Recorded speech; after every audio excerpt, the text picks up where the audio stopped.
Ini buah tidak normal, saya akan ambil satu.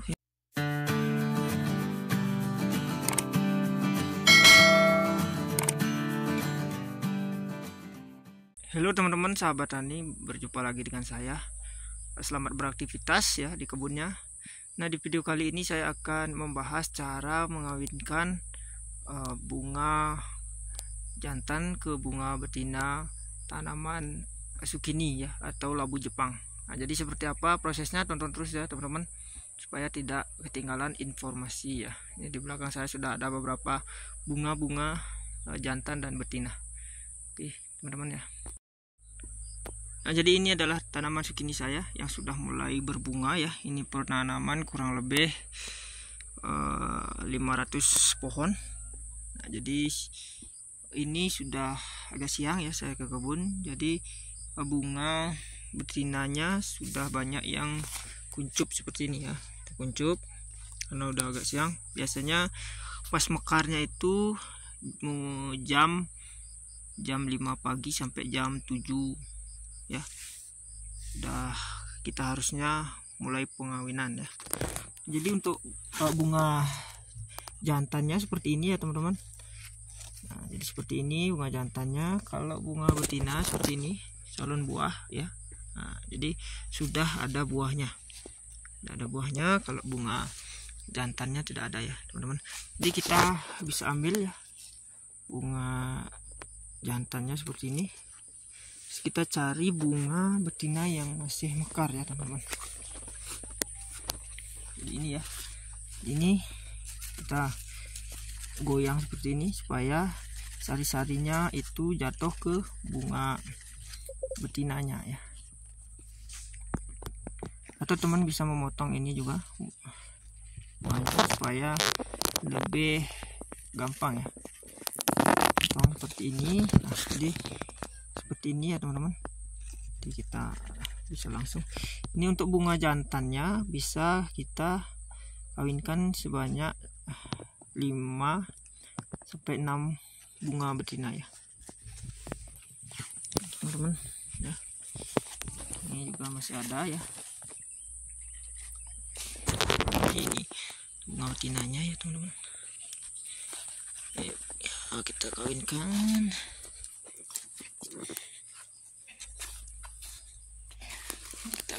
Ya. Untuk caranya sangat mudah sekali ya teman-teman ya. Nah, tujuannya apa? Tujuannya ini adalah karena ini berbunga di awal, jadi kumbang-kumbang atau lebah madu itu belum tahu bahwa di sini ada bunga-bunga yang mekar ya. Jadi kita perlu melakukan pengawinan secara manual seperti ini ya. Nah, jika sudah mulai banyak berbunga, kemungkinan sudah mulai menarik kumbang atau lebah madu untuk mencari sari-sari bunga ya. Perlu melakukan pengawinan secara manual ya. Seperti ini kita ambil, kita cek ya teman-teman ya. Nah, seperti ini. Seperti ini kita lakukan kurang lebih setiap hari ya teman-teman, supaya ini buahnya bagus dan hasil panennya juga bagus. Jika tidak kita kawinkan, kadang-kadang ini bunga pertama atau buah pertama ini tidak bagus dan tidak bisa kita panen dan kita jual ya, karena bentuknya tidak bagus. Juga selain itu buahnya biasanya busuk ya. Kadang-kadang buahnya di ujungnya lancip juga tidak bisa ya. Kayak dari itu kita perlu melakukan pengawinan secara manual seperti ini ya. Karena ini berbuah pertama, jadi perlu kita lakukan seperti itu. Nah, ini contoh buah yang tidak normal ya teman-teman ya. Ini buah tidak normal, saya akan ambil satu ya. Ini buah pertama ya. Nah, jadi ujungnya seperti ini, lancip seperti ini, jadi tidak laku kita jual di pasaran ya. Yang bagus seperti ini teman-teman. Nah, seperti ini ya, bagus ya. Kalau dibandingkan dengan ini beda ya. Ini sudah lancip seperti ini, bagus. Maka dari itu kita perlu melakukan pengawinan bunga jantan dan bunga betina, teman-teman. Jadi biasanya lebih banyak bunga jantan dibandingkan bunga betina ya, teman-teman ya. Jadi teman-teman bisa lakukan seperti ini. Misalkan semua kita bisa lakukan ya. Hasil panennya meningkat ya, teman-teman. Dan buahnya juga lebih cepat besar ya. Lebih cepat bisa kita panen karena sari bunga yang didapatkan lebih sempurna ya, teman-teman. Jadi seperti itu ya. Ini sudah mulai bunga, kurang lebih lagi 1 minggu sudah bisa saya panen ya. Untuk di harga saat ini di harga 35 sampai 40.000 ya per kilonya, teman-teman. Biasanya bisa mencapai 80.000 per kilo, teman-teman. Bayangkan, teman-teman ya, bisa teman-teman dapat harga 50.000 saja per kilo. Teman-teman bisa panen 100 kilo ya per 2 hari untuk penanaman sebanyak kurang lebih 500 pohon. Kalau teman-teman ingin panen setiap hari juga bisa. Jadi bisa kita pilih yang mana yang perlu kita panen hari ini, yang mana yang perlu kita panen besok ya. Kita bisa atur jadwal panennya. Karena zucchini itu cepat, perkembangan buahnya itu lebih cepat ya, teman-teman, jika kena sinar matahari secara full ya. Kalau kurang sinar matahari agak lebih lambat ya pembesaran buahnya. Jadi teman-teman perlu ketahui ya, ini baru penanaman, baru umur kurang lebih 1 bulan ya, teman-teman, sudah mulai berbunga gini ya.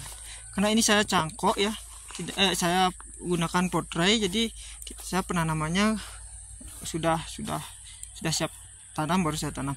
Biasanya saya penanaman langsung, saya bijinya saya tanam ya, masukin ke lubang-lubang. Biasanya itu kurang efektif karena kemungkinan ada hama juga yang merusak bijinya, atau pas tumbuhnya itu dimakan oleh hama. Kalau memang kita ingin rata ya, kurang lebih seperti ini, kita harus melakukan penyemaian terlebih dahulu. Setelah kurang lebih 15 hari baru kita pindah tanam ya, teman-teman. Dan pupuknya juga sudah matang, jadi tidak langsung ya. Jadi pupuknya kita tebar dulu terlebih dahulu. Setelah itu kita pasang mulsa, diamkan kurang lebih 15 hari. Seperti itu. Sebelumnya kita juga fermentasi langsung supaya lebih aman ya.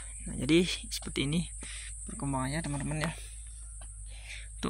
Untuk penyakitnya di zucchini saat ini adalah seperti ini ya, teman-teman. Keriting seperti ini daunnya ya. Jadi ini lebih susah dikendalikan ya. Cuma sementara saya masih bisa mengurangi penyebarannya, teman-teman ya. Kalau zucchini yang saya pertama dulu itu, ini yang menyebabkan gagal panen ya. Karena keriting ini cepat sekali dia berkembang ya, dari tanaman satu ke tanaman satunya ya. Jadi itu ada beberapa ya yang kena, ada 2 ya. Ini seperti ini. Kalau memang sudah seperti ini, buahnya juga kurang bagus ya, teman-teman. Saya akan tunjukkan buahnya yang terkena keriting ya, seperti ini. Jadi yang ini yang kena keriting ya, teman-teman. Keriting, buahnya seperti ini. Kita ambil aja saja buahnya ya. Permukaan buahnya tidak mulus ya, tidak halus ya, teman-teman. Jadi ini tidak laku di pasaran ya jika buah seperti ini ya. Jadi seperti ini. Terus kita cek untuk dalamnya juga, teman-teman ya. Di dalamnya seperti ini, kurang bagus ya. Jadi tidak laku di pasaran, dan kulitnya terlalu keras. Ini bagian luarnya keras sekali, teman-teman ya. Jadi ini kalau dibandingkan dengan yang lain, sangat berbeda ya teman-teman ya.